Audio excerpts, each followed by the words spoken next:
icLAAo. I can't lose. No reality where I lose. Ever.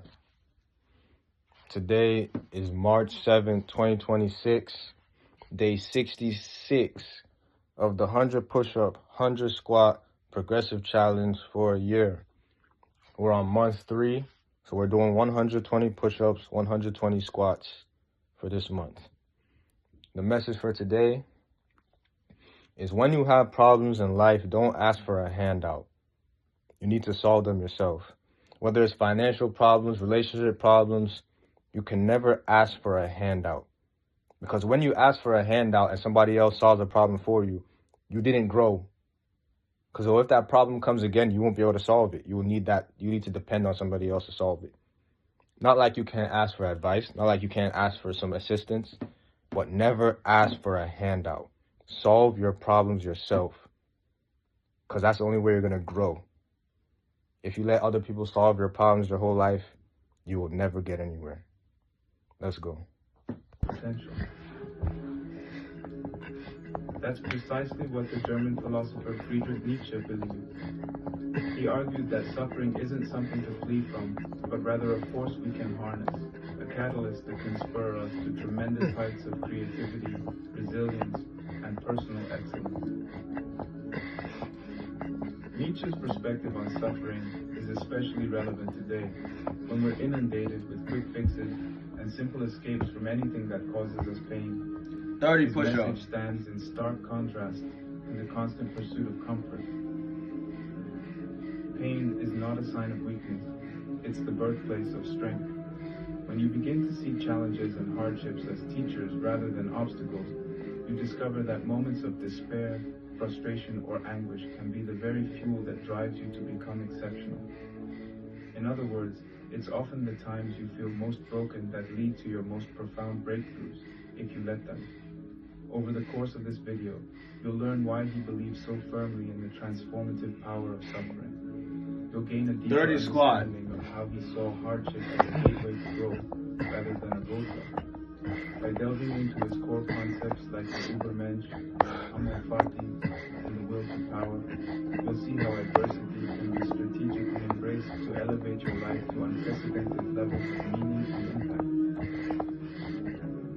Instead of dreading those moments of pain and uncertainty, you'll discover how to reframe them, cultivate an unbreakable spirit, and channel your struggles into something extraordinarily productive.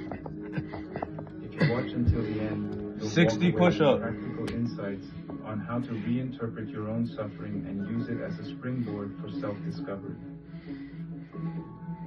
You'll learn to reject the mindset that views pain solely as a burden and instead adopt the belief that struggle is an integral part of becoming the strongest, most authentic version of yourself.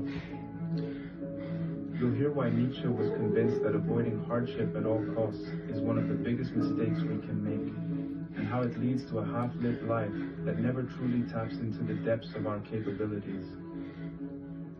More importantly, you'll find out how you can incorporate Nietzsche's philosophies into your everyday life. 60 squats. Shifting from a default response of resistance and dodge every obstacle or sanitize every hint of discomfort, we miss the growth that comes from wrestling with those very challenges. We lose opportunities to develop resilience, empathy, perseverance, and creative problem-solving skills. In other words, the modern pursuit of endless comfort might spare us a little pain in the short term, but it can also rob us of real growth in the long run. His take on suffering can serve as a powerful reminder that hardship isn't always a sign something has gone wrong. Instead, it can be a natural and even necessary part of a meaningful life.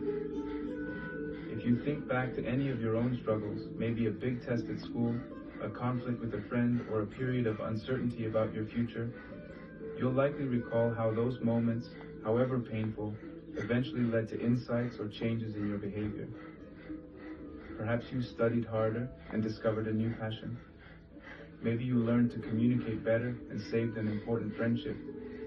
Or you took a leap of faith, tried a new path, and found a calling you love.